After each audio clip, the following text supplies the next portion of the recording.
branches are there. So whenever we are applying, like majorly, I consider you all are from law from law college or law students, right? So the very common type of evidence that you have ever heard about is a digital evidence, or a chemical evidence, or a biological evidence, right? So whenever we talk about something that belongs to properly from a biological type of evidence, that particular field is known as forensic biology. Forensic chemistry is where basically we apply different chemical principles and instrument for that investigation purpose. So these are, so whenever we talk about forensic science is basically umbrella terms under which different branches comes, and that particular each branches deal with different evidences, different types of evidences. Along with that, their very common type of example is poison, right? So whenever we talk about poison, what amount of poison has caused the death, was the poison was sufficient to cause the death or not, that particular branch is known as forensic toxicology. So most of the time we get confused among forensic chemistry and toxicology. That's a very basic difference. However, I don't think that is required to be cleared in this session. However, just to make things clear, whenever we talk about forensic chemistry, we talk about different chemical bonding and different drugs. And cut to, when we talk about forensic toxicology, we majorly talk about the this toxins and everything, and different, for the different analysis, for the different branches, we require different analysis, different analytical techniques. And all of these, when we take all the principles and we completely examine a particular evidence, and then we take that evidence, they take that complete examination in another court or courtroom for the for the legal proceeding. In that particular case, that the expert is called, basically any expert, then the basically who is an expert, basically a scientist who has done these test on that particular evidence is called. And then we continue with, then there will be cross examination and examination, like how you have proceed with the test and everything. So whenever we talk about forensic science is basically is an umbrella term that encompasses everything. Okay, like different branches, different expert testimony, how things will be done in criminal investigation or in civil cases. These are the things that we that completely encompasses in forensic science. So after this session, I'll be expecting that you all should know exactly what is forensic science, how all these sciences are exactly helping in the criminal investigation, and how a proper knowledge of a forensic science can also help you in the investigation part, in the criminal proceeding part. Okay, so I hope this term is clear, like what is forensic science. Any doubt in this session or any questions? Suraj Khurge. Okay. Some student has raised his hand. Yes. Can we have the question answer session at the end, or you want the session answer? I guess it would be better that we'll have in last round. The end. Okay. So anyone is those who are having any problem or any doubt, please ask in the end of the session. Okay. Right. So as I was saying, that for even when we talk about forensic science, this is an umbrella term. So one of the major thing or the major aspect of forensic science is crime scene investigation. Okay, since the very step of the crime scene investigation, our role starts. Okay, our role in forensic science start, and there are very small few things that we will be doing. But however, even if a small thing is missing, that will lead to a complete mishappening in the case proceeding. Okay, so it is very necessary for you all to know exactly what are the different steps in crime scene investigation that we mostly proceed. Okay, so basically there are different phases of crime scene investigation. So the very first thing is the scene preservation. But before doing that, whenever I teach, or whenever we as a forensic teacher, we teach our student who are going to become a forensic scientist, we do not teach from the very first thing, that is the scene preservation. We start teaching with the medical assistants. Like whenever whenever we are at the crime scene, the very first thing that we are supposed to do is to look for the medical assistance. Does anybody need any kind of medical assistance or not? Okay, if yes, we have to provide them. Here we are not supposed to discriminate among any suspect, any victim. We are not going to do that. Okay, after the medical assistance, then we'll move ahead to the crime scene preservation. In the crime scene preservation, basically move ahead, we go for the barricading of the scene, or we just segregate the crowd. Okay, and after that we'll start with the evidence documentation. Like in evidence documentation, we do different photography, different sketching, videography. These are the things that we do. Okay, there are different angles via which we do the photography. Like whenever we are going to do a photography, okay, a well-trained forensic investigator will have a 3 different types of photographs of each evidence. Like a very first is overall. In overall photograph, we are exactly tracing the location, okay, where the particular type of evidence was present. Okay, and then in the second step, we are in the second stage, we are just taking a mid-range photography. In the mid-range photography, we are just taking the photograph of an evidence along with its nearby objects. Okay, exactly what kind of object was there, what was the angle at which the particular evidence was present. And then comes a close-up photography. In the close-up photography, what exactly is there, that particular type of evidence along with the scaling, that is, we measure the length and the breadth of this the particular type of evidence that is present. Okay, so these are the photographs, and then we'll again move ahead to the videography. Okay, so whenever we go for the videography, however, this is not compulsory, but it is preferred nowadays. It is preferred nowadays.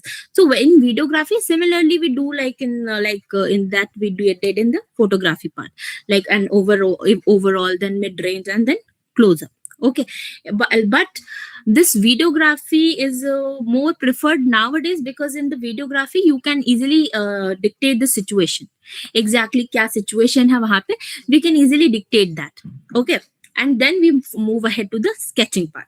So at the crime scene, we just try to make a rough photograph of the crime scene, like exactly what was the condition, how many things were there, what was the situation, what was the length and an angle. Like we have already taken photograph and still we are doing the sketching. And the basic purpose behind this sketching is to know and is to locate the distance. Okay, कि कितने distance पे क्या चीज present था, जो आपको exactly photographs में नहीं मिल पाता है. So just to overcome that problem, we go for sketching. कि स्केचिंग में हमें एग्जैक्ट लेंथ ब्रेथ पता चलता है. सो जब भी हम स्केचिंग करते हैं तो हम हमेशा कोशिश ऐसा करते हैं कि जो स्केचिंग है हम इस तरीके से करें कि किसी फिक्स्ड पॉइंट से हम उसको मेजर करें. क्योंकि अगर कोई भी हम इमूवेबल ऑब्जेक्ट लेते हैं तो फिर हम उससे कर सकते हैं, लेकिन अगर कोई मूवेबल ऑब्जेक्ट है, आप उससे मेजर कर रहे हो, तो वो आपका मेजरमेंट गलत भी हो सकता है. So to avoid that, we always prefer जब भी स्केचिंग हो तो ऐसी जगह से हो जो कि मूवेबल ना हो. ठीक है, इसके बाद से आता है आपका collection and preservation part. So once you have preserved the crime scene, documented the whole crime scene like videography, photography and sketching, once you are done with that, then we proceed ahead to the collection part. Okay, so when we start with the collection part, we have to remember there are different techniques to collect different types of evidences. Okay, different techniques to collect different types of evidences. So कभी कभी हम swabbing करते हैं. ठीक है, swabbing is the most used collection technique when it comes to biological fluid. जैसे जब भी blood spatter मिलेगा आपको, ठीक है, ब्लड स्पैटर मिलेगा. इन दैट पर्टिकुलर केस मोस्टली ऐसा क्या होता है कि क्राइम सीन पर आप जाओगे तो ब्लड स्पैटर आपको हमेशा ही ड्राई मिलेगा. ओके, तो इन दैट ड्राई पार्ट को आपको कलेक्ट करना है, तो आपको we have to use that cotton swab. अब नाउ कॉटन स्वैब कैसा होता है कि जैसे ईयरबड है, ईयरबड को हम डिस्टिल वाटर में डिप कर दिया, फिर कोई भी कॉटन है आप उसको डिस्टिल वाटर में डिप करोगे, थोड़ा सा उसको लाइट वेट करके, फिर आप उसको बिल्कुल लाइट हैंड से उस कॉटन के ऊपर, उस ब्लड स्पैटर के ऊपर डालोगे. And then we will not try, we will just, it's a mandatory part कि आप जब भी उस चीज को स्टेप को कर रहे हो उस स्टेप को करने के बाद से you will let that particular cotton swab dry in the room temperature. We are not going to use any kind of external heat or any kind of external medium to dry that swab. And the major reason behind it is जब भी कोई भी external heat provide होता है तो अभी भी ऐसा होता है कि जो आपका blood का major cells है वो डैमेज हो सकता है, ठीक है, इसीलिए हम करते हैं. लेकिन क्योंकि करंटली सिचुएशन, अगर मैं आपको करंट सिचुएशन अभी बताऊं तो बहुत सारे ऐसे पुलिस स्टेशन हैं जहां पे अभी भी फोरेंसिक साइंटिस्ट नहीं जाते, पुलिस ही जाते हैं. तो मेजरली ऐसे ऐसे गलतियां होती हैं कि आप जो भी एविडेंस उन्होंने कलेक्ट करा है, the kind of evidences that they have collected, especially in this biological evidence, वो एविडेंस में फंगस लग जाता है, ठीक है. एंड क्योंकि फंगस लग गया है, जैसे अभी हम लोग कुछ टाइम पहले we went to FSL Kolkata, ठीक है, वहां पे the type of evidence that we saw was actually completely fungus based, ठीक है, फंगस लगा हुआ था. तो अब ऐसा नहीं है कि एविडेंस आपका डिस्ट्रॉय हो गया है क्योंकि फंगस लग गया है, नहीं, ऐसा नहीं है. बस जो रिजल्ट आएगा वो उतना ज्यादा रिलायबल नहीं हो पाता है फिर. हाउएवर जब भी अगर आप फंगस वाले से आप डीएनए करने जाओगे तो आप वहां पे कोई इशू नहीं आएगा, क्योंकि जो पीसीआर है वो सिर्फ और सिर्फ आपका ब्लड को लेगा, वो आपका फंगस को लेगा ही नहीं. तो यहाँ पे आपको डिस्टर्बेंस नहीं आएगा. लेकिन जो आप नॉर्मल ब्लड की टेस्टिंग करोगे वहां पे इश्यूज आ सकते हैं, ठीक है. तो ये छोटी छोटी चीजें हैं जो आपको पता होना चाहिए कि कहाँ पे प्रॉब्लम्स आ सकता है, कहाँ पे प्रॉब्लम्स नहीं आ सकता है, ठीक है. तो डिफरेंट टेक्निक्स होता है कलेक्शन का और for different types of evidences, ठीक है. तो जब भी आप कलेक्ट करने जाते हो तो आपको हमेशा ही ये ध्यान में रखना है कि किस तरीके का एविडेंस है और आपने किस तरीके का चीज लिखा, ठीक है. In documentation part actually I missed one topic, that is the note making part, ठीक है. तो आप इस note making, photography, sketching and videography के साथ साथ आप नोट मेकिंग भी करते हैं, ठीक है. उस नोट मेकिंग में हम क्या इंक्लूड करते हैं, everything, we include everything, the time that we got a call from any first responder, the time at what we reach the crime scene, the different type of evidences that we are seeing, the number of people that we are seeing, everything is written in that particular note log, ठीक है. Note log में आपका सब चीज लिखा होता है, everything, the type of how, what kind of method you are using, what kind of preservatives you are using, everything is written in that note log book. So आपके ये सारी की सारी चीजें हैं जो हमेशा ही क्राइम सीन इन्वेस्टिगेशन में साथ जाती है, ठीक है. डिफरेंट लॉग बुक्स होते हैं, वो सारे के सारे लॉग बुक साथ में ही जाते हैं जब भी हम क्राइम सीन इन्वेस्टिगेशन के लिए जाते हैं, ठीक है. सो अलॉन्ग विद दैट हमने कलेक्शन देख लिया, क्योंकि कलेक्शन में भी आप सब चीज लिख रहे हो कि किस तरीके का मेथड यूज हुआ, क्या किया आपने, वो सारे के सारे बात. उसके बाद से once we are done with collection, we preserve that and we put a seal on that, ठीक है. We put a seal on that, like we completely preserve that and we put a seal and on that seal सब कुछ mention रहता है. Seal is very identical, आपका seal broken नहीं होना चाहिए. आपके सील में प्रॉपर सीलिंग अगर नहीं हुई है, ठीक है, तो जब भी वो एविडेंस उठकर जाएगा क्राइम आपके फोरेंसिक लैबोरेटरी में, so we as a forensic scientist we are not suppose to accept that evidence, okay, we are not suppose to accept that evidence for the analysis, ठीक है. एंड उसका reason भी law से related है, क्योंकि वहां पे फिर अगेन कोर्ट रूम में क्वेश्चन आ जाता है कि अगर ये आपका सील ब्रेक है, इसका मतलब ये भी हो सकता है कि सील ब्रेक करके कुछ एविडेंस टैम्पर किया गया हो, ओके. सो आप जब भी ये चीजें कभी भी प्रोसीड करोगे तो आप जब आप अपने आप को देखोगे तो आप एज अ लॉयर आपको इन सब छोटी छोटी चीजों पे देखना है कि क्या जो फोरेंसिक साइंटिस्ट है उनके पास भी सील का डॉक्यूमेंटेड पार्ट है, नहीं है, जो कोर्ट रूम में है वहां पे कैसा आपके पास आया है. सो इसके बाद से once you are done with the collection, preservation and sealing part, then we move ahead to the chain of custody, ठीक है. So this is basically chain of custody. So now exactly what is chain of custody? Chain of custody is basically a chronological documentation, ठीक है. Like the जो भी documentation या फिर जो भी ट्रैकिंग सिस्टम पकड़ के चल लो, ठीक है। ट्रैकिंग सिस्टम, जैसे हम कुछ कोरियर करते हैं तो हमें एक नंबर दिया जाता है, उससे हम ट्रैक करते हैं कि एग्जैक्टली मेरा जो हमारा कोरियर है वो कहाँ पे है। Okay, we always try to relocate that, right? So in the chain of custody exactly we properly we do a chronological documentation of every instance of an evidence. ठीक है, like the very first respond, जो भी पहला जो भी आपका responder था, ठीक है, जो आपका पहला जो भी था, जिसने भी कलेक्ट किया है, the moment the investigator has collected, ठीक है, जिसने कलेक्ट किया है उसका इनिशियल जाता है with date, time, location and किस कंडीशन में था। ठीक है, ये आपका सबसे पहले कलेक्शन पे होता है। ठीक है, हुआ। उसके बाद से it will go to the laboratory. ठीक है, in the laboratory they will check the seal, they will check if does any disruption has happened during the this transportation। अगर जो एविडेंस आपका है, if that particular evidence does not went from directly from the police station to the this laboratory, तो वो क्या होगा, वो उठेगा, वो जो भी आपका एविडेंस है वो पुलिस स्टेशन, मान लो उस क्राइम सीन से उठकर पुलिस स्टेशन में जाता है। ठीक है, क्योंकि काफी लेट नाइट है। ठीक है, इन that particular scenario the very first documentation of the chain of custody will be the first response of the first person who has collected the evidence, and then the second documentation will be at the police station, and then उसके बाद से जिसके पास रहा वो पूरी रात, ठीक है, जिसके कस्टडी में वो रहा, उसने साइन किया, फिर वो हैंड ओवर करता है दूसरे इंसान को जो उसको लैबोरेटरी में ट्रांसपोर्ट करेगा। ठीक है, तो जब भी ये उसके बाद से उसका भी सिग्नेचर होगा, फिर लैबोरेटरी में एनालिसिस हो रहा है तो उसका भी आपका कंप्लीट एनालिसिस होता है, फिर स्टोरेज एंड रिटेंशन में, एंड देन कोर्ट में। ठीक है, अब जब भी कोर्ट में जाता है तो कोर्ट ऑलवेज आस्क कि प्रॉपर चेन ऑफ कस्टडी है या नहीं है। If there is a lack of proper chain of custody, that is a proper question of lack of proper evidence integrity। ठीक है, जो एविडेंस है, नाउ द एविडेंस का जो कोर इंटीग्रिटी है, कोर ऑथेंटिसिटी है, now comes in a question. ठीक है, if there is a lack of proper chain of custody.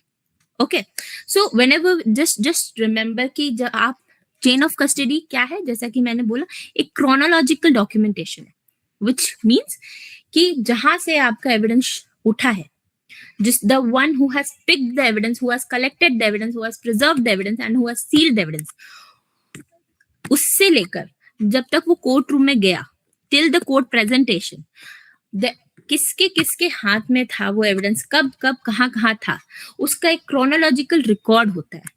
ठीक है, and that particular chronological documentation record is known as chain of custody. ठीक है, is called chain of custody, and this chain of custody, जैसे कि the topic itself says, is a backbone of evidence integrity. A minute level of disturbance in the chain of custody can lead to further problems, like can also lead to the circumstances where the evidence is now questioned, that is the evidence is actual or has been any changes in the evidences. Okay, so chain of custody is very important, very very important when we talk about the crime scene investigation. So आपके लिए सबसे ज्यादा important चीज, जो चीज जानना है, वो है आपका chain of custody. Okay, and now why this basically chain of custody matters in the court. ठीक है, जैसे कि that I have already told you, ठीक है, कि जब भी ट्रायल्स होते हैं, ठीक है, during the trials they always ask for chain of custody, and if the chain of custody is broken, that means basically the scientific evidence is not that reliable, and also becomes basically a challenging part for a scientist to answer or to explain judge that the evidences that they have used is exactly the accurate evidences that were present at the crime scene. So if the chain of custody is broken, that is, even if a small problem is there, that is, if the signature is not there, any unexplained gap in the time, ठीक है. So in the chain of custody we also mention time. ठीक है, कि कितने time पे किसने क्या लिया. ठीक है, अगर if there is any problem in the unexplain gap in the documentation और अनएक्सप्लेन स्टोरेज, या फिर आप कुछ भी डिफेंस करने में देयर इज अ प्रॉब्लम, ठीक है, दैट बिकम्स एन इशू. ठीक है, so this small thing, however, this is very important when we talk about chain of custody, that and its importance in the courtroom. ठीक है, and one of the basic three things that you have to remember is the legal consequences, credibility damage, and the wrongful conviction. ठीक है, अब जो legal consequences, just almost these are the things that I have already mentioned. ठीक है, so these are the three words by which you can better understand these things. Okay, so next slide. Okay, so again, this chain of custody, ठीक है, उसका best चीज यही है कि जब भी आप किसी को भी, जब भी whenever someone is taking the evidence, make sure that it has a holder name, badge number, date, time, location, reason of transfer or access, and the condition along with that. At what condition they received that particular evidence. ठीक है, and then the storage. ठीक है, whenever I guess you all have visited, or you have must visited FSLs. If not, then also it's fine. जब भी हम evidences को preserve करते हैं, तो वी ऑलवेज ट्राई कि जो आपका एविडेंसेस है वो आपके एक प्रॉपर एरिया में हो जहाँ पे टैम्परिंग पॉसिबल ना हो. तो मोस्टली वहां पे कैमराज लगे रहते हैं और सब चीज रहता है. ठीक है, specially in secure storage. Secure storage is also very important. ठीक है, and transfer protocol, regular audits होते रहते हैं. जब भी आप FSL में जाओगे तो आपको इन सब चीजों का रेगुलर ऑडिट्स मिलेगा. ठीक है, आई वुड इनफैक्ट सजेस्ट कि अगर आप लोग नहीं गए हो तो प्लीज डू विजिट वंस. आप फोरेंसिक लैबोरेटरीज जरूर विजिट करो कि आपको ज्यादा बेटर अंडरस्टैंडिंग बने कि एग्जैक्टली जो आपका चेन ऑफ कस्टडी है कितना ज्यादा इंपॉर्टेंट है. Even at the forensic laboratory अगर चेन ऑफ कस्टडी कंप्लीट होता हुआ हमें नहीं मिलता है, we do not accept that. ठीक है, हम उस एविडेंस को हम लेते ही नहीं है फॉर एनालिसिस. ठीक है, वो कंप्लीटली, क्योंकि अगर आप ले रहे हो दैट मीन्स फिर आपको जाकर फिर डिफेंड कर रहा है. तो फिर आप कैसे डिफेंड करोगे कि हाँ ये सील ब्रोक था या फिर ये प्रॉब्लम था, स्टिल वी एक्सेप्टेड दैट. नहीं, we are not suppose to do that. तो जब भी आप जाओगे तो वहां पे प्रॉपरली लैब टेक्नीशियंस होते हैं जो एविडेंस कलेक्ट करते हैं. ठीक है, तो उनको वो प्रॉपर ट्रेनिंग दी जाती है कि देखकर एक एक छोटी छोटी चीजों को बारीकी से देखना होता है कि ठीक से proper well maintain chain of custody है या नहीं. ठीक है, so after that there is another thing that you are supposed to know, that is the category of evidences. ठीक है, there are different types of evidences when we talk about forensic science. Okay, so उसमें सबसे पहला is the physical evidence. So ठीक है, whenever we talk about physical evidences are basically any type of evidences that can be touched. ठीक है, physical evidences जिसको हम touch कर सकते हैं, and that is not from a biological body से नहीं, आपके प्रॉपरली बॉडी के अंदर से नहीं निकला है वो. ठीक है, and then comes your biological evidences, वो properly that is from your body part. Any evidences that has originated from your body part, that is basically your biological evidences. And then is the digital evidences, like any digital devices or that has been used for the for the crime commission or for the investigation, that has served as an evidences. So in that case, that particular device becomes a digital evidences. Okay, so while जब भी हम लोग यहाँ पे जब हमने बात करी ना पिछले की स्लाइड्स में फोटोग्राफी का, there is one thing that you are suppose to know. I don't, कहाँ पे, हाँ यहाँ पे डॉक्यूमेंटेशन में. ठीक है, फोटोग्राफी में मेजरली द स्टैंडर्ड प्रोटोकॉल यही है कि आप DSLR या SLR यूज करोगे. ठीक है, फॉर फोटोग्राफी. ठीक है, स्टैंडर्ड प्रोटोकॉल तो यही है. लेकिन हाउएवर कभी कभी ऐसे सिचुएशन होते हैं कि जहाँ पे आपके पास नहीं है. ठीक है, आपके पास नहीं है कि आप DSLR या SLR यूज करो. सो आप क्या करोगे, आप नॉर्मल मोबाइल फोन यूज कर लोगे, है ना. लेकिन ये आपको तभी एडमिसिबल होगा कोर्ट में जब आप इसके साथ एक सेक्शन 65B का एक आता है IT एक्ट में, वहां पे आप उसको जब तक अटैच नहीं करोगे कि तब तक उस चीज को हम डिजिटल एविडेंस की तरह कैटेगराइज नहीं कर पाएंगे. सो हमेशा ही स्टैंडर्ड प्रोटोकॉल तो यही है कि आप SLR यूज करो या DSLR यूज करो, बट अगर उसके एब्सेंस में भी आप फोन यूज कर रहे हो तो आपको एक फॉर्म सबमिट करना पड़ता है उसके बाद से ही, और ऐसा नहीं है कि फॉर्म आप बाद में सबमिट करोगे, वो एट द टाइम ऑफ जब भी आप एविडेंस ले रहे हो उसी समय साथ साथ सब चीज होता है। कुछ भी डिलेड काम हम यहाँ पे फोरेंसिक में नहीं करते, ठीक है। अगर कुछ भी डिलेड है तो ultimately that will cause a problem in further procedure, in further trials, okay. So now comes this expert testimony. तो जब भी हम लोग बात करते हैं फोरेंसिक का इन लीगल एप्लीकेशन, सो जब भी we do the forensic analysis, we always look for someone जो आकर बताए, जो आकर बता पाए कि भाई आपने जो टेस्ट किया है, the test that you have done, just उसके बारे में ब्रीफ इंट्रोडक्शन दिया जाए, ताकि जो जज हैं, देखो जो जज है वो एक्सपर्ट नहीं है, ठीक है, जज एक्सपर्ट नहीं है, तो उनके लिए हम द जज आप एक्सपर्ट बुलाते हैं ताकि हम जिसने भी टेस्ट किया वो उनको स्टैंडर्ड प्रोसीड्यूर बता पाए कि ये चीज किया है। उसके बाद से क्रॉस एग्जामिनेशन भी होता है। सो अभी यहाँ पे ही रहते कि टेस्टिमनी क्या है, फिर हम लोग फर्दर आगे समझेंगे कि एग्जैक्टली क्या क्या है, ठीक है।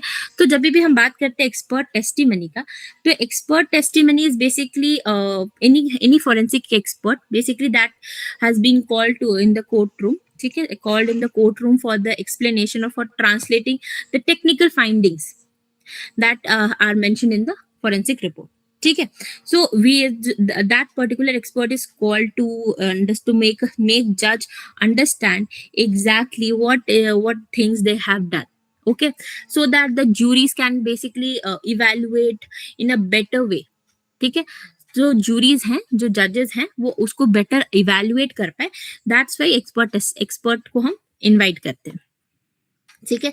So section 45A of Indian evidence act, अभी ये भारतीय साक्ष्य संहिता के अनुसार, I don't exactly remember the section 38 exactly है शायद, आई डोंट रिमेम्बर कौन सा सेक्शन है, but section 45 was there in the Indian evidence act, okay. So Indian evidence act के हिसाब से जो एक्सपर्ट हैं, द कोर्ट है, वो इंडियन एविडेंस एक्ट आपको बताता है कि आप एक्सपर्ट कौन है, ठीक है, एक्सपर्ट का काम क्या है और एक्सपर्ट क्या करता है, ठीक है, ये आपको सेक्शन 45 बताता है। तो जब भी हम बात करते हैं कि उसके अंदर एक्सपर्ट का कुछ क्वालिफिकेशन बताया गया है कि किसी भी केस में अगर आपको एक्सपर्ट बुलाना है तो जो एक्सपर्ट है, ठीक है, तो एक्सपर्ट का प्रॉपर एजुकेशनल बैकग्राउंड होना चाहिए, कुछ उसका रिसर्च हो, उसके या तो उसका कुछ बेटर रिसर्च हो उस पर्टिकुलर टॉपिक पे, या फिर काफी एक्सपीरियंस हो उस चीज पे, ठीक है, या फिर कोई अगर एक्सपीरियंस नहीं है तो काफी डिस्टिंग्विश काम हो, ठीक है, काफी डिस्टिंग्विश काम हो जिससे वी कैन ट्रस्ट देम, ठीक है। तो इस बारे में बात करते हैं कि एक्सपर्ट वो कौन है वहां पे। तो डिफरेंट फील्ड्स के लिए हम बुलाते हैं एक्सपर्ट के लिए, जैसे क्वेश्चन डॉक्यूमेंट हो गया। Question document is basically a branch of forensic science where we majorly deal with the authenticity of the documents, like जो forgery का cases है, ठीक है, फॉर्जरी का केसेस है, पेपर के ओरिजिनल होने का क्वेश्चंस है, या फिर विल पेपर, प्रॉपर्टी पेपर, इन सब चीजों का जो भी अगर कोई डिस्प्यूट आता है तो वो सारा का सारा डिस्प्यूट जाता है आपके question document division of forensic science में, ठीक है। तो मोस्टली ऐसा होता है कि हम एक्सपर्ट को इन केसेस में बुलाते हैं कि क्योंकि हैंडराइटिंग एक्सपर्ट, क्योंकि अगेन आई हैव, जैसा कि मैंने बोला, जजेस एक्सपर्ट नहीं है, ठीक है, वहां पे हम एक्सपर्ट इसलिए बुला रहे हैं ताकि जजेस को हम बेटर अंडरस्टैंडिंग दे पाए ऑफ द सर्कमस्टांसेस कि ये है, हमने ये चीज करा है, ठीक है। अगेन नाउ, जब अगर एक्सपर्ट का कोई सा भी opinion is not mandated to follow by the जजेस, ठीक है, ऐसा नहीं है कि अब एक्सपर्ट आ गया है, एक्सपर्ट ने कुछ कह दिया, एक्सपर्ट ने कुछ ओपिनियन दिया तो वो जज को फॉलो करना ही पड़ेगा, नहीं, ऐसा नहीं है, ठीक है। तो जजेस के ऊपर कंप्लीटली उनका फ्री विल है, जजेस का फ्री डिजायर है कि वो उस पर्टिकुलर चीज को एक्सेप्ट करते हैं या नहीं करते हैं, ठीक है। तो आपको ये चीज याद रखना है, ठीक है। तो इसके बाद से जो भी एक्सपर्ट आते हैं वो प्रॉपर मेथडोलॉजिकल एक्सप्लेनेशन देते हैं कि उन्होंने क्या किया, उसके पीछे की science, what is the science behind that, what are the different equipment that they have used for that, okay, and the standard and the quality control like in sciences there are different quality control, different standards that we use. Okay, so we have to explain each and everything if we are using like for example in FTIR. Okay, this is basically a scientific technique. We use different methods. ठीक है, different instrumental technique. तो वहां पे we use standard, like we use a standard chemical, just ताकि जो भी आपका range है वो स्टैंडर्ड रहे. उसके बाद से जब भी आपका कोई सा भी एविडेंस है फॉर एनालिसिस, ठीक है, उसका जो भी रेंज है वो उस स्टैंडर्ड के हिसाब से है. तो हम ये सब चीज करते हो डिफरेंट इक्विपमेंट्स के लिए. सेम डिफरेंट तरीके, अलग अलग तरीके का केमिकल यूज होता है. ठीक है, तो अब उन्हीं सब छोटी छोटी बारीकी से बातों को उनको एक्सप्लेन करना होता है कि हमने ये किया तो हमने ये क्यों किया, इसके पीछे का लॉजिक क्या था, इसके पीछे का फाइंडिंग के रीजन क्या है scientific basis behind the finding. ठीक है, सो again I'm repeating, the judges are not obliged to follow the opinions that has been given by the expert. Judges को कोई judges are not obliged to do that. ठीक है, their experts are there just to give their, just to explain, just to clarify the things that are already present in the forensic report. Okay, so this is all about the forensic expert testimony. So another important section I would say is section 293 of CRPC. ठीक है, जहां पे दे state कि जो आपका report है, ठीक है, report should be from the government forensic science laboratory. ठीक है, अब यहाँ पे आपको ये चीज याद रखनी है कि जब भी आप कोई सा भी एविडेंसेस का एनालिसिस लेकर जाते हो तो वो आपका गवर्नमेंट लैबोरेटरी से होना चाहिए.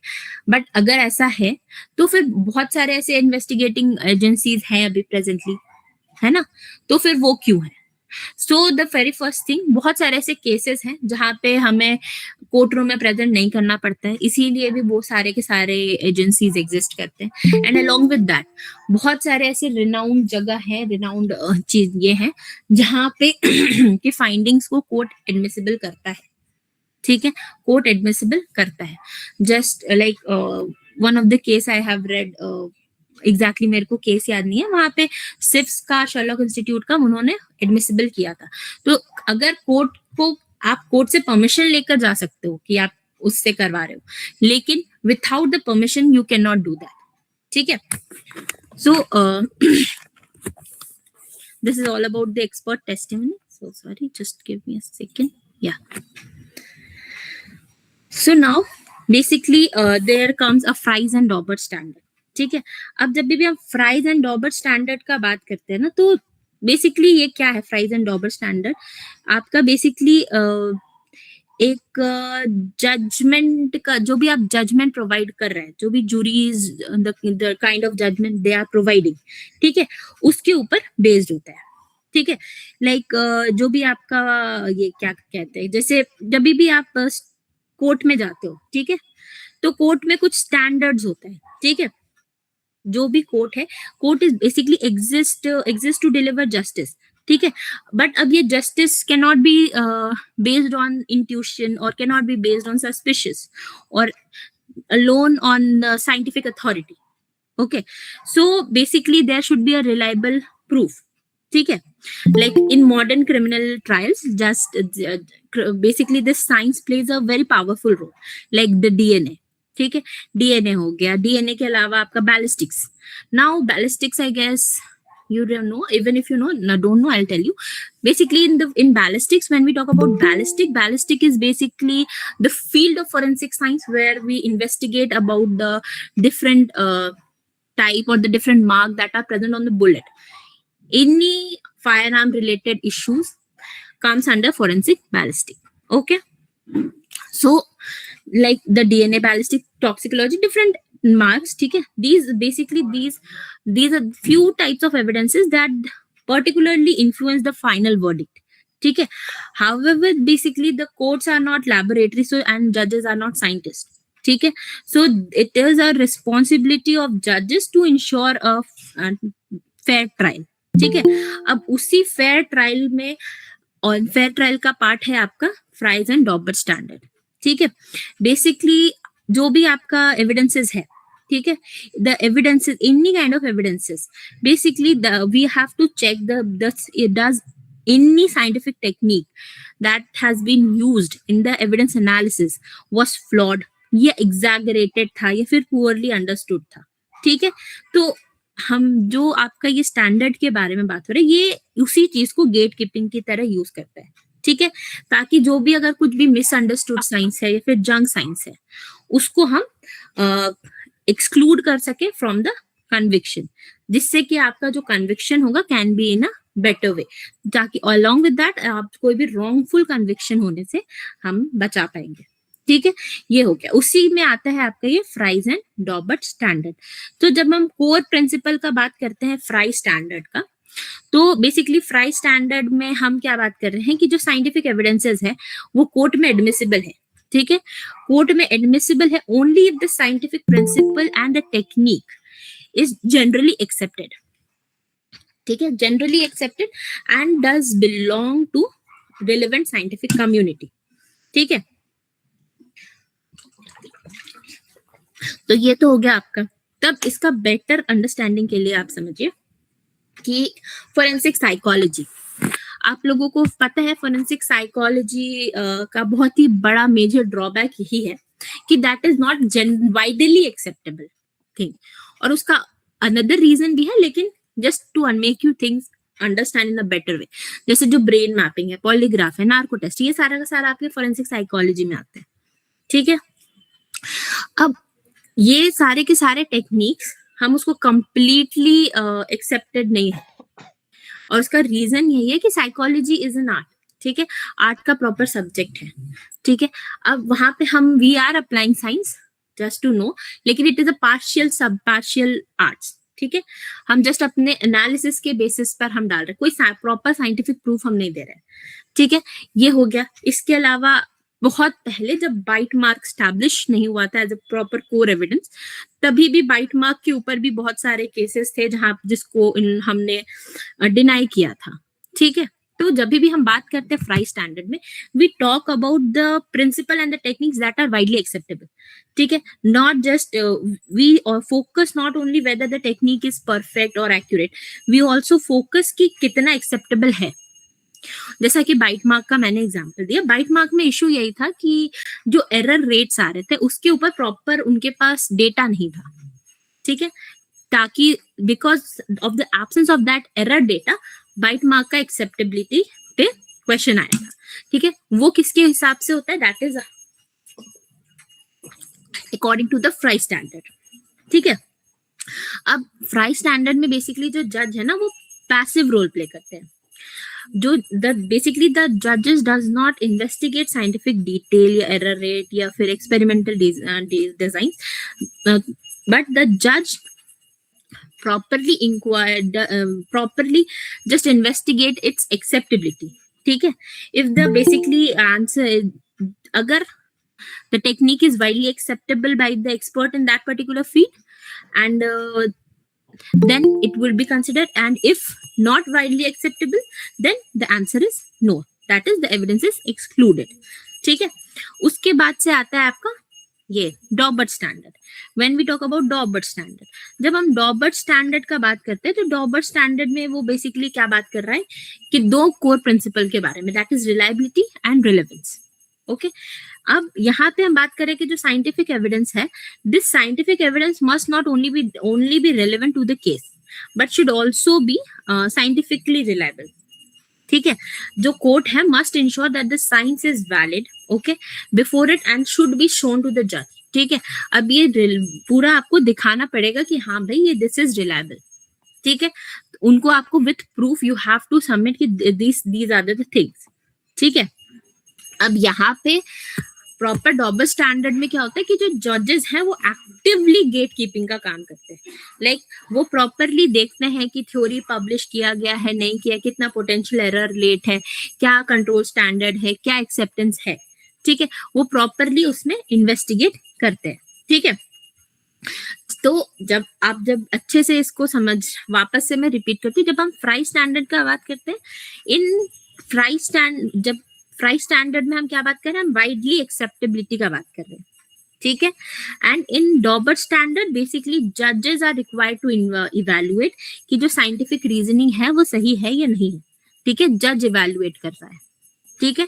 एंड इन फायर स्टैंडर्ड बस वो चेक करते हैं कि एक्सेप्टेबिलिटी कितना है, ठीक है, दैट्स इट, ठीक है। ये आपका मेजर डिफरेंस है आपका यहाँ पे। फ्राई एंड डॉबर स्टैंडर्ड का एक बहुत ही एक एग्जाम्पल है टायर इन्वेस्टिगेशन, टायर इम्प्रेशन पे एक केस है जहाँ पे देयर वाज अ केस जहाँ पे tyre mark was used as an evidence, ठीक है।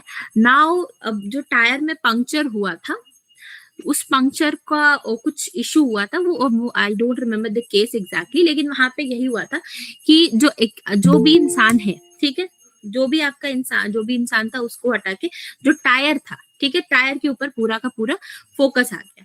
अब टायर को प्रॉपरली इन्वेस्टिगेट करना है कि कैसे क्या होता है या नहीं, तो अब वहां पे ये चीज आ गया कि अब जो टायर है, ठीक है, अब जो टायर है, टायर का हमने एनालिसिस कराया, बट अब टायर के एनालिसिस कराने के बाद से जब वो कोर्ट रूम में आता है, तो कोर्ट रूम में दे वांट एन एक्सपर्ट। तो एक्सपर्ट के नाम पे अगेन, जैसा कि मैंने एक्सपर्ट टेस्टिमनी में बनाया था, एक्सपर्ट टेस्टिमनी में एक्सपीरियंस ऑल्सो मैटर, ठीक है। तो यहाँ पे एक्सपर्ट की तरह कौन आया था? एक रैंडम शॉप से जो टायर जस्ट रिपेयर करते थे, ही केम एज एन एक्सपर्ट कि हाँ, ये जो प्रॉपर टायर में प्रॉब्लम आया है, this issue is because of that particular thing, जो वहां पे उसमें शायद नेल के वजह से इशू आया था, ठीक है, आयरन नेल, तो उस नेल की वजह से इशू आया है, ठीक है। अब यहाँ पे आप मेरे को बताइए, यहाँ पे डॉबर स्टैंडर्ड आया या फ्राई स्टैंडर्ड आया?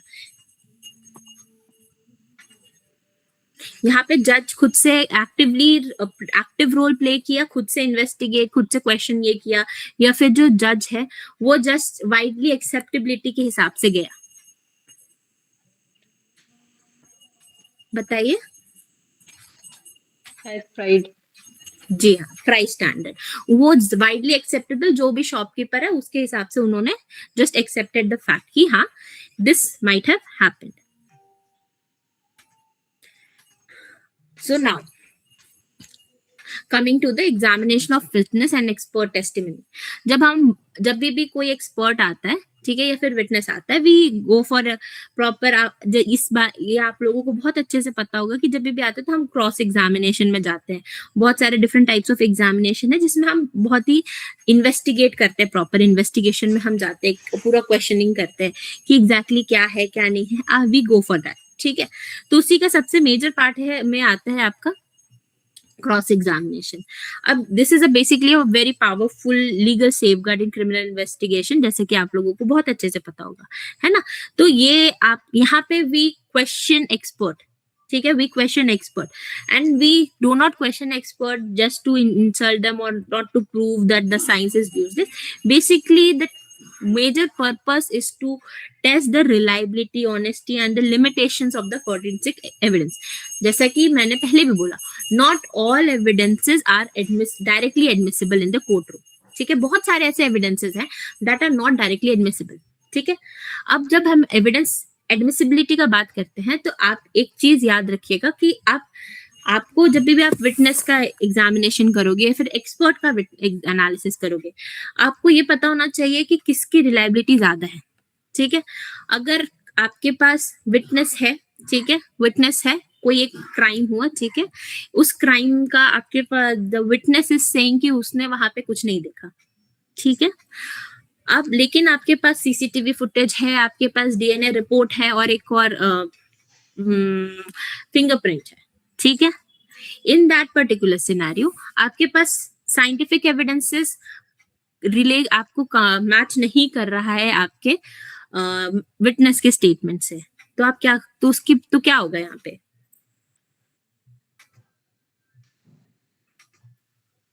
Discrepancy in evidence shall be there. Now, who shall be relied? That will be a question before the court. जी हाँ, तो रिलायबिलिटी पे आ जाएगा, लेकिन अगेन आपको या फिर जैसे कि यहाँ पे जैसे कि मैंने बात किया कि सीसीटीवी कैमरा है, ठीक है, आपके पास सीसीटीवी फुटेज है, तो यहाँ पे जब भी हम बात करते हैं कि डिस्क्रिपेंसीज ऑफ एविडेंसेस, तो वी ऑलवेज सी कि जो evidence, the type of evidences that we are using, like in DNA analysis we cannot we do not go into that much question, क्योंकि DNA है तो है, ठीक है। साइंटिफिकली जहां पे हम बात करने आ जाते हैं, वहां पे हम दिस इज द थिंग कि यही है, ठीक है। इसके अलावा जैसे फिंगरप्रिंट है, फिंगरप्रिंट पे यू कैन ऐड क्वेश्चन कि ये गलत एविडेंस हो सकता है, मैच कर रहा है, कुछ माइन्यूशिया कैरेक्टरिस्टिक्स होते हैं फिंगरप्रिंट में, अगर वो मैच कर रहा है that means this fingerprint belongs to you. ठीक है, तो अब बात यहाँ पे जब हम डिस्क्रिपेंसीज ऑफ इसके बारे में बात करते हैं तो टोटली डिपेंड करता है कि किस टाइप के एविडेंसेस आपके साइंटिफिक एविडेंसेस वहां पे हैं।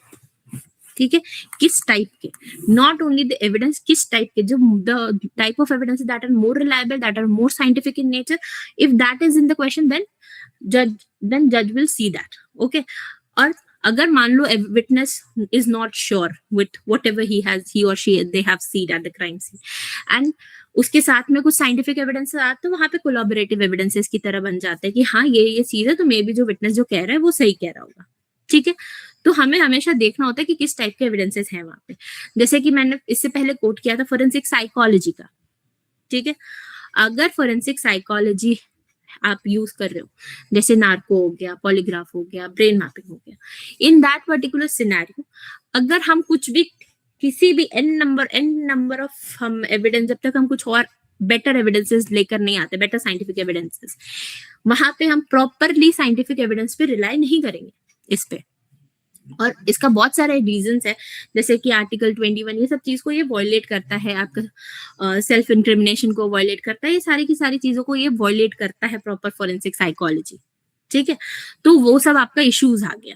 ठीक है, तो यहाँ पे द टाइप ऑफ एविडेंस, जैसे कि मैंने बोला फॉरेंसिक साइकोलॉजी को अगर आप यूज करो, यहाँ पे हम नहीं अकेले उस एविडेंस को लेंगे, क्योंकि वो जो type of evidence is already not completely admissible, तो उसके साथ में अगर कोई कोलैबोरेटिव एविडेंस है तब हम उसको ऊपर रिलाई करेंगे। जैसे जो आरुषि मर्डर केस है, बहुत ही ज्यादा फेमस मर्डर केस है ये वाला, तो वहां का सबसे बड़ा मेजर इशू ही यही था कि उनके पास जो अदर एविडेंसेस था दैट वाज डिस्ट्रॉयड। ठीक है, या फिर miss I would say miss handled. ठीक है, एविडेंसेस को मिस हैंडल किया गया था वहां पे।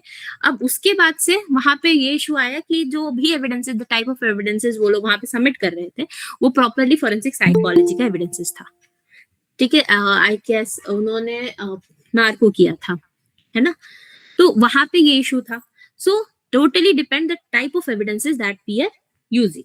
ठीक है, अब ये चीज जस्ट आपको ये इसलिए बताया जा रहा है कि आपको ये पता होना चाहिए कि जो साइंटिफिक एविडेंसेस है that are not alone responsible for the complete this proceeding, invest for this court proceeding is not alone responsible for that. ठीक है, and the primary purpose of the cross examination is basically to protect the accused from the wrongful conviction, and also this also protect this courtroom from any misleading sciences. ठीक है, so however basically science is not infallible, how especially this applied sciences. However बहुत सारी discrepancies आती हैं जिनको हम lead करने के लिए, डील करने के लिए we go for this cross examination. ठीक है, सो इन लॉ जैसे कि आपको पता है the expert evidence is not a conclusive evidence. ठीक है, it is basically an advisory in nature. ठीक है, और जैसा कि पहले भी मैंने बोला कि जो एविडेंसेस है जजेस are not bound to accept expert opinion blindly. ठीक है, and in that this cross examination basically allow the court to access the basically the credibility, the weakness that is associated with the evidences, and understand the basic scientific limitation. So this cross examination basically convert any scientific authority into judicial scrutiny. ठीक है, सो ये सब हो गया। ठीक है, अब जैसे जो यहाँ पे हम क्या करते हैं कि कभी कभी वी ऑल्सो एक्सप्लोर की जो क्रॉस एग्जामिनेशन में वी कैन ऑल्सो आस्क की जो एक्सपर्ट है उसका क्रेडेंशियल्स क्या है, एजुकेशनल बैकग्राउंड क्या है, स्पेशलाइजेशन क्या है, कितना एक्सपर्ट, कितने ईयर ऑफ एक्सपीरियंस है, ये सब जो भी घुमाने वाले क्वेश्चंस होते हैं। ठीक है, जो भी आप क्वेश्चंस आप उनसे बेटर क्रेडिबिलिटी के लिए हम पूछ पाते हैं। ठीक है, so these are the thing. उसके अलावा हम लोग वहां पे ये भी पूछते हैं कि जो टेस्ट किया है वो कैसे किया है। ठीक है, like the method was standardised method, was it validated क्या, it was peer reviewed, generally accepted है नहीं है, हम उन सब चीजों के बारे में बात करते हैं। Along with that we also talk about the error rate. ठीक है, कि कोई false positive, false negative and probability of the error कितना है when it comes to the scientific reliability. और यहाँ पे हम क्यों एरर का बात कर रहे हैं, क्योंकि we are talking about science and basically no scientific technique is 100% accurate. ठीक है. अब यहाँ पे क्रॉस एग्जामिनेशन में this cross examination basically forces expert to admit the limitations कि these are the limitations associated with the in this investigation part. Okay, so now also जब भी हम ये सारी की सारी छोटी छोटी चीजें हैं जो हमें देखनी होती है when it comes to examination and analysis of the evidences. Okay, so while concluding it, so this was the most brief thing that I could have told you in the small span of time, like एकदम 1 घंटे में. तो यहाँ पे जब हम बात करते हैं एक तो from the starting to the end, I'll just brief it out, like what exactly is forensic. Forensic, जैसा कि मैंने पहले ही बोला, it is an umbrella term where all the scientific techniques are used for the investigation and prosecution, and this particular thing brings all the scientific things into the justice part, in the court of law, for the administration of justice. ठीक है. अब the whole science has to be used in a very proper scientific method, and along with that has to be used along with different witness and different other evidences. Not we cannot use only a single type of scientific evidence for the prosecution. ठीक है. हम just for किसी भी trial के लिए just a single evidence हम use नहीं कर सकते, हमें multiple evidences चाहिए. ठीक है. Multiple evidences क्यों चाहिए? ताकि वो collaborative evidence बनके एक strong evidence बन पाए. ठीक है. Just on we can not rely on a single type of evidences. ठीक है. तो ये जो भी फोरेंसिक साइंस है ये आपके साइंटिफिक फाउंडेशन को स्ट्रॉन्ग करता है, आपके एविडेंस की इंटीग्रिटी को मेंटेन करता है. अलोंग विद दैट जो भी आपके ट्रायल्स है उस ट्रायल में फेयर ट्रायल हो, किसी भी तरीके का मिसलीडिंग ना हो. That's why we go for this, we mostly prefer forensic science. ठीक है. और अब इसके अलावा जो हमने फ्राइज एंड डॉबर्ट स्टैंडर्ड के बारे में बात करा था, इन fries and Daubert standard exactly हम क्या करते हैं, हम जो जजेस है, जजेस के लिए ये है बेसिकली कि जजेस जो ओपिनियंस देते हैं, that opinion, in that particular opinion जजेस are working as an doing this active role और डूइंग दिस पैसिव रोल. ठीक है. वो एक्टिवली वो दे आर सीइंग कि the type of evidences are widely acceptable, or they are just checking the reliability and the everything about the evidences that are presenting. ठीक है. So this forensic science and the proper utilization of forensic science can help in a proper delivery of justice. ठीक है. And along with that will also help us to maintain the proper scientific standard while delivering the justice. ठीक है. However, there are multiple limitations of the scientific finding that could be studied and that could be ignored while doing this cross examination. ठीक है. Also in cross examination sometimes what happen is one of my friend, वो he went as an expert. वहां पे थोड़ा pressurising situation होता है, तो वो जो वहां पे जो भी एनालिसिस पार्ट था, he was not able to explain the whole scenario in a better way. ठीक है. Because of that thing only उस पूरे एविडेंस का क्रेडिबिलिटी जीरो हो जाता है. So this is the role of expert. The expert should be very much confident in whatever thing he or they are saying. ठीक है. strong confident और strong opinion के साथ उन्हें अगर वो नहीं कहते हैं तो कभी कभी पूरा का पूरा एविडेंस का जो रिलायबिलिटी क्वेश्चन है वो पूरा का पूरा ही कम हो जाता है. So we have to see that कि जो भी एक्सपर्ट है वो किस तरीके से आ रहे हैं, उनका बैकग्राउंड प्रॉपर आपको खुद ही चेक कर लेना है, तभी ऐसा आप बेटर रहेगा कि आप किसी को भी एक्सपर्ट की तरह बुलाए. ऐसे ही नहीं जस्ट फॉर ऑफ कोर्स ये जो एक्सपर्ट है मेजरली वही लोग होते हैं जिन्होंने एनालिसिस किया होता है या फिर वो एफएसएल से ही आते हैं. ठीक है. तो अब ये आप तो नहीं देख सकते, हाउएवर जो भी आप कभी भी प्रिपेयर तो आई गेस करते हैं, हम लोग बात करते हैं जब भी प्रोसीडिंग में जाने से पहले, वहां पे आपको सबसे पहले ये चीज आप लोगों को मेक श्योर कर लेनी है कि जो भी वो साइंटिफिक टेक्निक्स वो यूज कर रहे हैं, बोल रहे हैं, उसमें वो फुल्ली कॉन्फिडेंट रहे. कोई ऐसा कुछ भी हो तो because of the lack of confidence भी कभी कभी गलतियां निकल जाती है, जिसकी वजह से पूरा का पूरा केस ही आपका खराब हो जाता है। ठीक है, सो एक्सपर्ट का रोल बहुत ज्यादा है, बहुत ज्यादा है। एक्सपर्ट्स को बुलाया ही जाता है, लेकिन एक्सपर्ट्स का भी अब रिस्पॉन्सिबिलिटी है कि वो प्रॉपर आंसरिंग करें।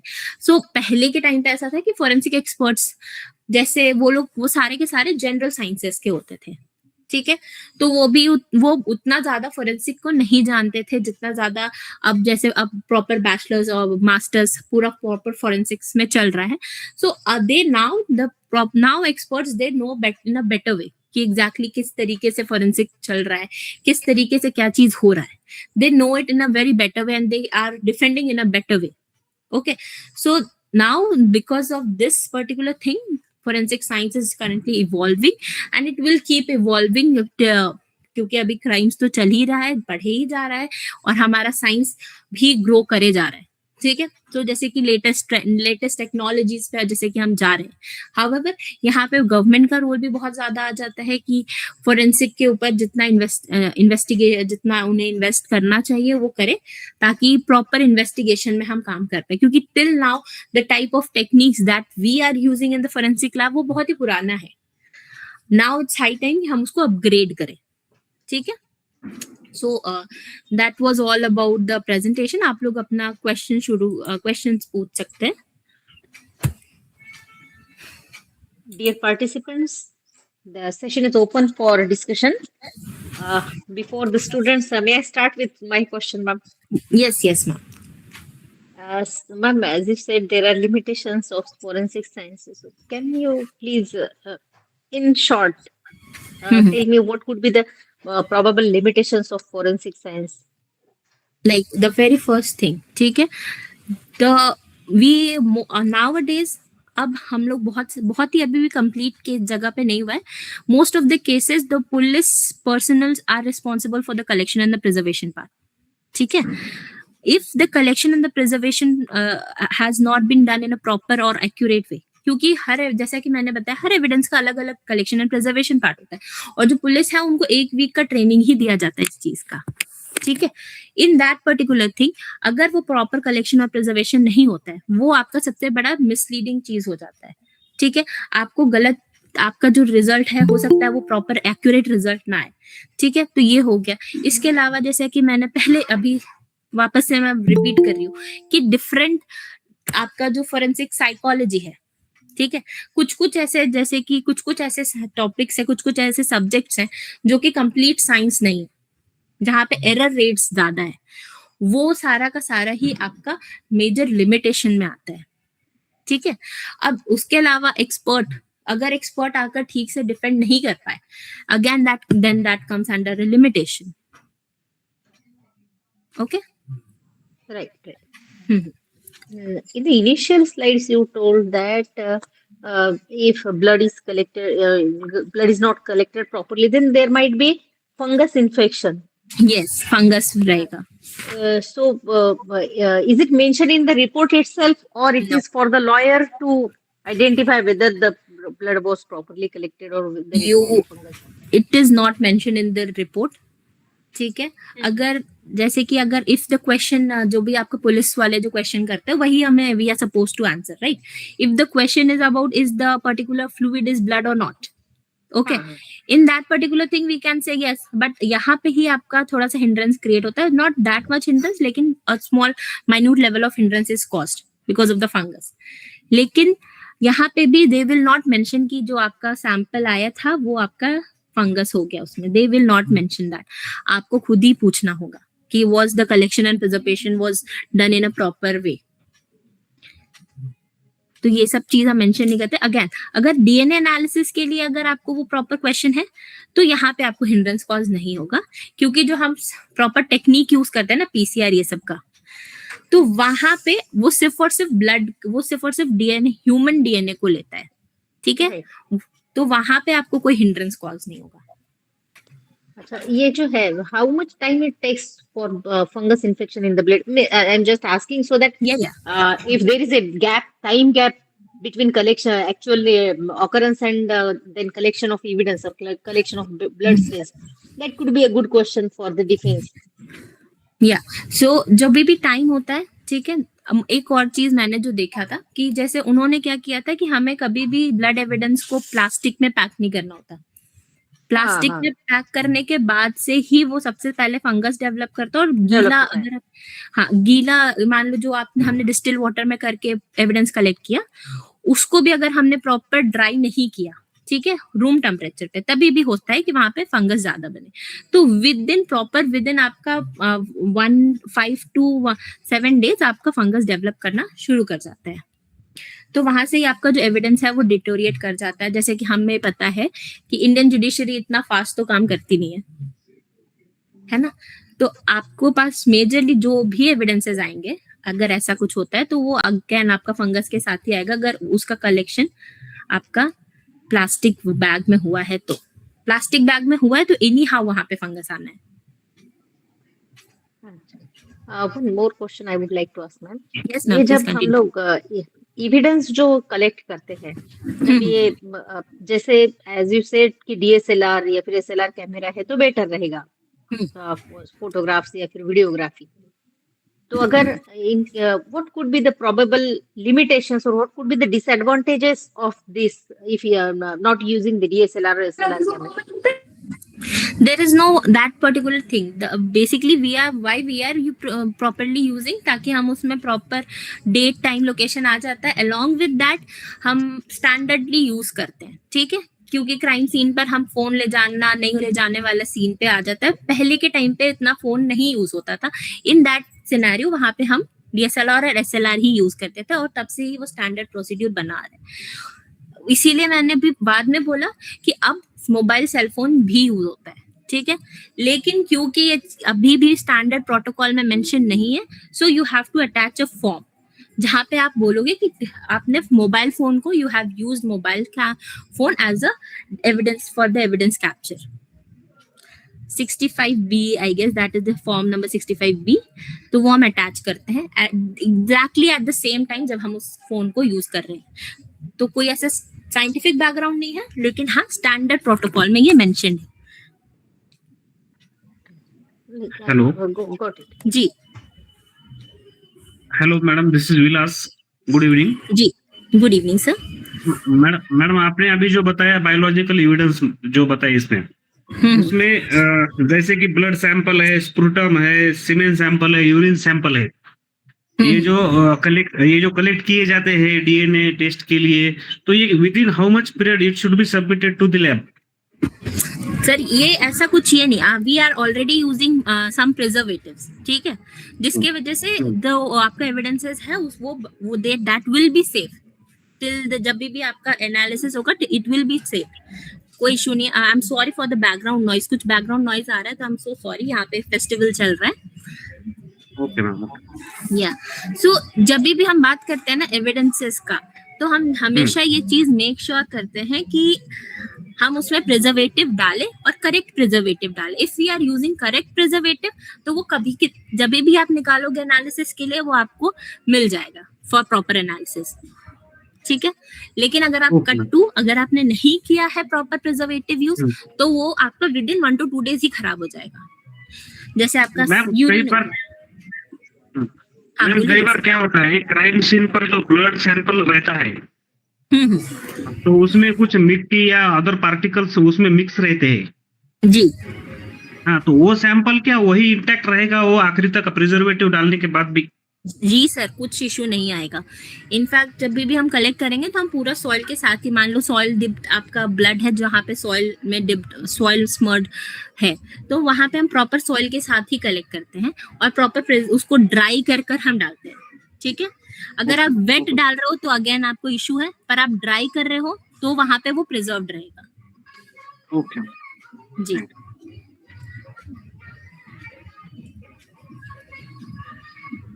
One more question from the students part I would like, ma'am. What could be the probable opportunities for law students in forensics?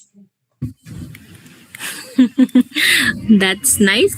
So जब भी लॉ स्टूडेंट्स का हम बात करते हैं तो फोरेंसिक साइंस बेसिकली आप फॉर करियर एस्पेक्ट्स पूछ रहे हैं या फिर किस एस्पेक्ट में पूछ रहे हैं ma'am? Both.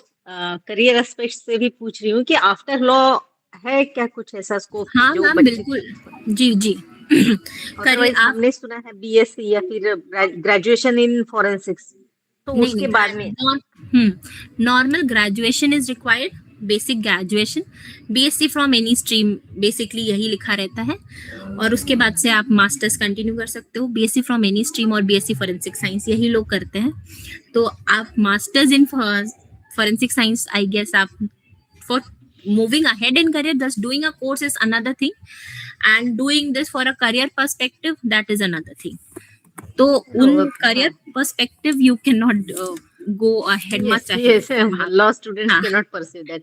At the most, law they can have students some diploma or like that. या पीजी डिप्लोमा है वो कर सकते हैं बट अगेन आप उसके बाद से आप you will be eligible in multiple जैसे फॉरेंसिक लैब है and everything you will be eligible but again आपका बीएस जो आपका बैचलर्स का कोर्स है वो अगेन आपके क्वेश्चन में आ जाएगा कि if you are doing already doing LLB and अगर आप थोड़ा ब्रॉडर पर्सपेक्टिव से सोचो तो that is not a good option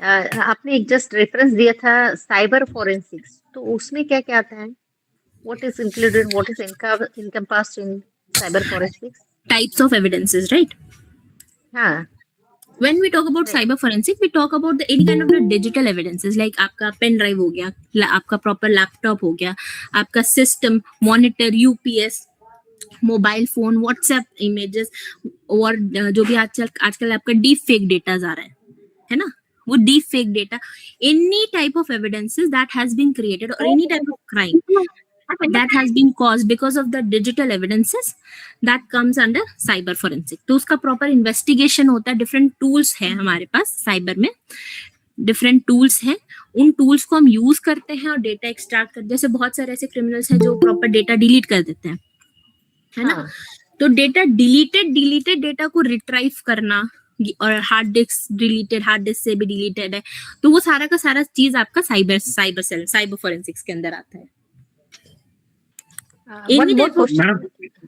madam इससे ही रिलेटेड एक मेरा क्वेश्चन है कि अभी एआई की वजह से जो है तो डीप फेक यूज करके जो ऐसे फोटोग्राफ्स बनाए जा रहे हैं कि वो ओरिजिनल फोटो से काफी मात्रा में जो है तो मैच करते हैं जी हाँ तो उसके लिए एआई के लिए अगर नए इनिशियल्स है इनिशिएटिव्स है तो प्लीज मैडम बताइए मतलब इससे डिस्टिंक्स कैसे करना तो अभी तो सर इस पे काफी रिसर्च चल रहा है तो क्योंकि ये काफी नया चीज ही है नया प्रॉपर नया प्रॉब्लम आया है तो इस पे प्रॉपर एनालिसिस चल रहा है रिसर्च चल रहा है इनफैक्ट मेरे कुछ बच्चे हैं जो अभी डिसर्टेशन कर रहे हैं इसी पर्टिकुलर टॉपिक पे कुछ प्रॉपर रिजल्ट आएगा तो I will surely share with you वो क्या कर रहे हैं कि जो डिफरेंट टूल्स होते हैं कुछ आपके ओपन सॉफ्टवेयर होते हैं डिजिटल में और कुछ आपके क्लोज सॉफ्टवेयर होते हैं दैट इज पेड सॉफ्टवेयर तो they are comparing those software और वो खुद ही से डीप फेक डेटा जनरेट करके वो चेक कर रहे हैं कि क्या ये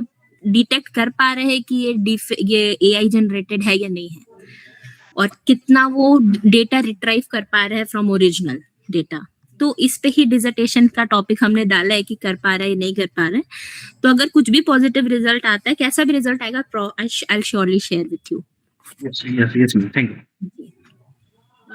Question relating to cyber forensics, ma'am. Can I? जी ma'am. Is there possibility of tampering? Ma'am, you are not audible. Hello. जी. Ma'am, is there any possibility of tampering of evidence in cyber forensics? Yes ma'am जैसे कि आप tampering कर रहे हो लेकिन again the same thing you can easily retrieve the tampering कि tamper किया हुआ डेटा है ये वो भी हम जो भी टैम्पर डेटा है that can be retrieve by using cyber forensic तो टैम्परिंग आपका यहाँ पे पॉसिबल नहीं है आप एविडेंस को टैम्पर नहीं कर सकते टैम्पर्ड एविडेंस को आइडेंटिफाई कर सकते हो इजीली जैसे फाइल को आप रीनेम कर रहे हो फाइल को चेंज कर रहे हो वो सबका प्रॉपर डेटा आ जाता है कि पहले दैट वाज द नेम उसके बाद से ये चेंज हुआ है इस डेट पे चेंज हुआ है तो वो सारा का आप प्रॉपर एविडेंस टैम्पर नहीं होता टैम्पर डेटा को हम आइडेंटिफाई करवा लेते हैं आइडेंटिफाई कर सकते हैं जी any other participants if you have any queries you can ask your queries hello ma'am, this is Nandini. Ma'am, अगर ब्लड का वो फंगस हमें अवॉइड करना है तो क्या हम ऐसे पूछ सकते हैं या डिमांड कर सकते हैं कि हम प्लास्टिक का यूज ना करें, प्लास्टिक बैग का यूज ना करें? जी बिल्कुल, ये स्टैंडर्ड प्रोसीड्यूर में है ही नहीं कि आप प्लास्टिक यूज करो। हमेशा ही ये रिकमेंडेड है कि आप पेपर बैग यूज करो, ठीक है, हमेशा। जैसा कि मैंने बताया कि जो पुलिस है ना, police personnels they are not well trained when it comes to collection and preservation part, जिसकी वजह से बहुत सारे एविडेंसेस का जो रिलायबिलिटी है, इंटीग्रिटी है, वो डिस्ट्रॉय हो जाता है। तो आप पुलिस वाले को जरूर पूछ सकते हो, बोल सकते हो कि जो कलेक्शन है, during that collection please use this things. Okay, thank you ma'am. और क्या हम उन पर भी कोई चार्ज लगा सकते हैं अगर वो वैसे प्लास्टिक का यूज करेंगे तो? नहीं, आप नहीं लगा सकते। इसके लिए आप कैसे चार्ज कर दोगे उनको? Okay ma'am, thank you. Madam, expert के टेस्टिमोनी के से रिलेटेड एक क्वेश्चन था मेरा। जी सर। ऐसा कोई एक स्टैंडर्ड तय किए वाला है कि एक्सपर्ट का एक्सपीरियंस जो है, एजुकेशनल क्वालिफिकेशन के अलावा जो एक्सपीरियंस है, जो कुछ इतने इतने साल होना चाहिए, ऐसा कुछ? 10 साल का, हाँ। हाँ सर। अच्छा, आप एक्सपीरियंस पे ही पूछ रहे हैं? मैं एक्सपीरियंस के बारे में पूछ रहा हूँ। एक्सपर्ट कितने साल का एक्सपीरियंस होना चाहिए वो? Experts experience. तो वहां पे तो 10 साल का एक्सपीरियंस चाहिए होता है, 5 से 10 साल का। अलोंग विद दैट अगर नहीं है तो वो डिस्टिंग्विश कुछ, मान लो उस फील्ड में कुछ डिस्टिंग्विश काम उन्होंने किया है, स्टैब्लिश फैक्ट पे उन्होंने काम किया है इन दैट पर्टिकुलर थिंग, वो वहां पे वो भी एक्सपर्ट की तरह आ सकते हैं। और ही और she should be government employ? हाँ। ओके। इसके अलावा अगर आप कोर्ट ने आपको परमिशन दिया है, या फिर आपने एविडेंस एनालिसिस दूसरे जगह से कराया है ना, मान लो प्राइवेट, आपने कोर्ट से परमिशन लिया और आपने किसी प्राइवेट से कराया, ठीक है, इन दैट सिनेरियो आप किसी प्राइवेट वाले को उठाकर ला सकते हो, तब आप जो जिसने टेस्ट किया है उसको आप बना सकते हो expert, otherwise not possible. Along with that, जैसे कि मैंने पहले बोला, वापस से रिपीट कर रही हूँ, आप कभी भी फॉरेंसिक लैबोरेटरी का रिपोर्ट हमेशा ही वी यूज गवर्नमेंट रिपोर्ट, ठीक है, without permission of from the court हम किसी भी प्राइवेट लैबोरेटरी में नहीं दे सकते हैं। ओके।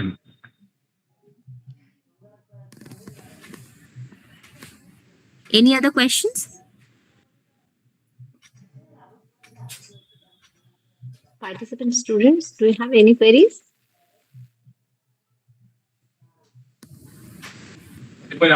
No, ma'am. जी hello Karan. Karan, you can ask the question. You are audible.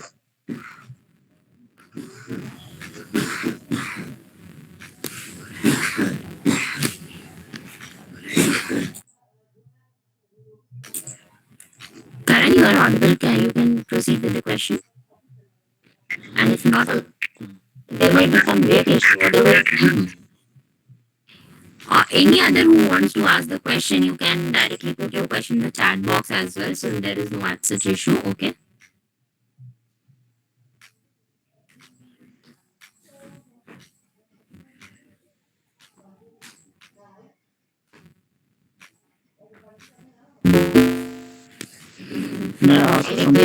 Yes, yes. Ma'am, DNA का कुछ लिमिटेशन होता है क्या? डीएनए का लिमिटेशन नहीं होता है, डीएनए प्रॉपर साइंटिफिक टेक्निक है, ठीक है। अब वहां पे कुछ नहीं आता, बस हाँ, जो आपने सैंपल कलेक्ट किया है जिससे भी, उसके साथ आपका कितना ज्यादा आपका जो एरर रेट है वो प्रॉपर आपका क्या बन रहा है, आपने सही इंसान से एविडेंस कलेक्ट किया है या नहीं किया है, बस उतने पे।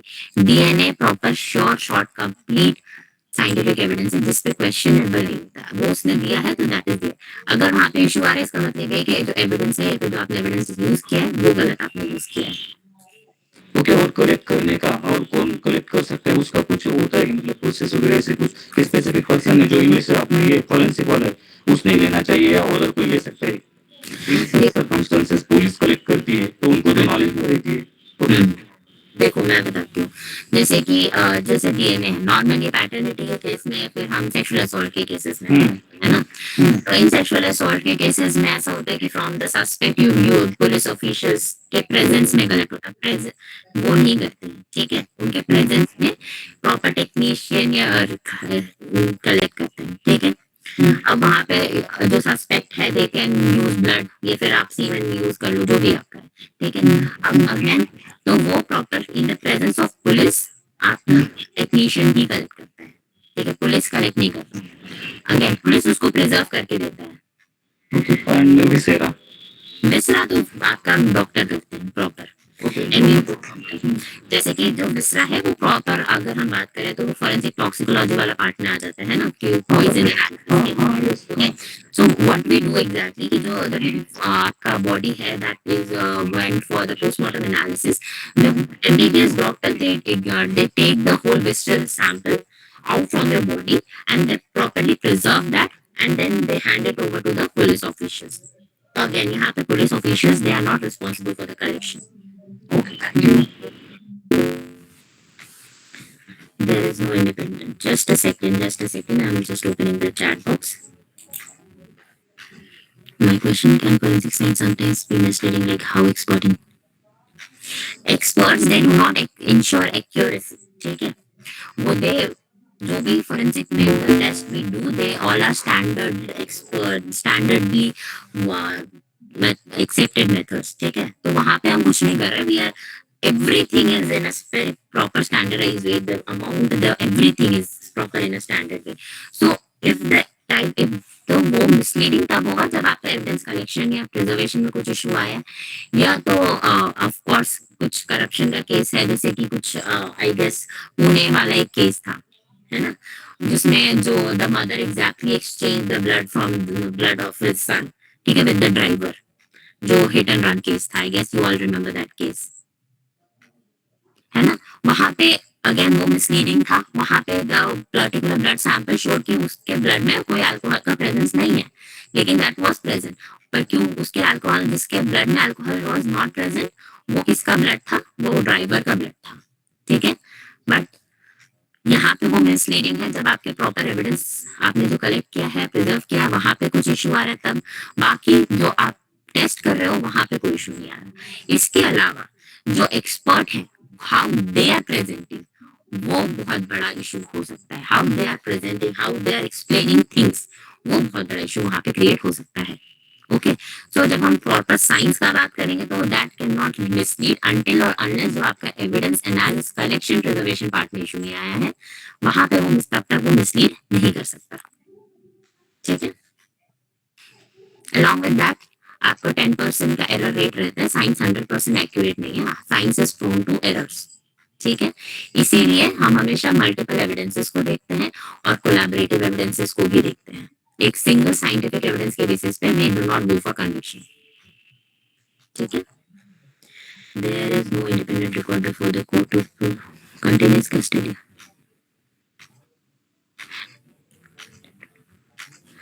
गोविंद, आर यू मतलब I am not able to understand कि आप क्या पूछना चाह रहे हैं। जैसे कि I guess you are asking about the chain of custody.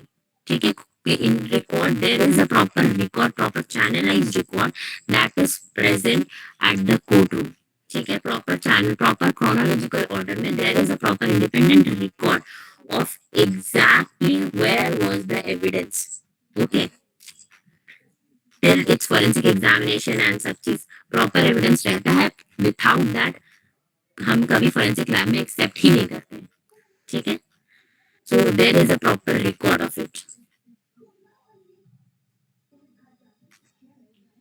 Any other question? Akash and Govind, आप लोगों का क्वेश्चन क्लियर है? Govind? Yes. Yes, okay, done. Any other question, guys?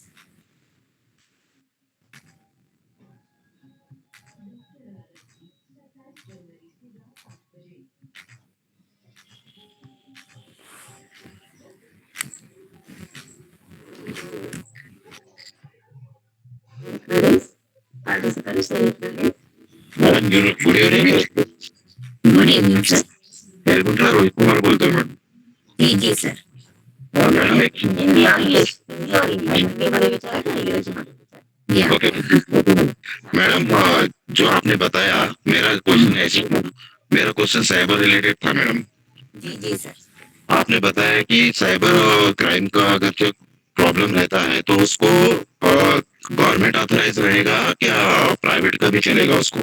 नहीं सर, जब तक you haven't taken permission from the court, you can proceed with the private firms. तब तक आपका सारी की forensic reports गवर्नमेंट एडमिसिबल ही होंगी, गवर्नमेंट लैबोरेटरी एडमिसिबल ही होंगे। Okay okay madam, okay.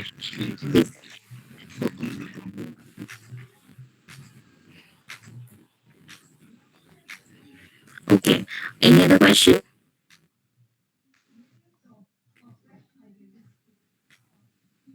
There do not seem to be any questions on the part of participants. Okay, no issues. I hope I was successful in delivering the lesson in a very small period of time. Yes, that was a nice session. Thank you. What forensic science and how it begins and how it works that we could study. Initially our area was constrained to medical jurisprudence only, but now the term forensic science, it is quite a wider term. Yeah, actually, it is part and parcel. Medical jurisprudence is part and parcel of forensic science. Gee. And with the introduction of BNSS, the area of investigation, the use of forensic science into investigation has been enlarged. Yes. And I'm so sorry because I was not able to completely deliver that because of the small span of time. There is too much to tell about the forensics, but because of that lack of time span, I have to conclude all of these in a very small time. So, whenever, if you guys do have any problem in future, you all are free to reach me out. Okay? Sure. And thank you so much. Thank you on behalf of my students and my staff and Marathwada Shikshan Prasarak Mandal as well as Shivaji Law College Parvani. I thank Srinath sir for taking quite active initiative and making the today's resource person a very resourceful resource person, Dr. Ruchi Sharma ma'am. Thank you very much ma'am for delivering this lecture and enlightening our students. I'm thankful to you and Srinath sir also, and I'm thankful to the management as well as principal of our college and other staff members who participated, and also to the students. Even being Sunday, they attended the session. It is my because of Sunday that some students haven't joined the session. Yes, yes. Yes, thank you so much. Okay, thank you so much, students, for your patient listening. Okay, bye.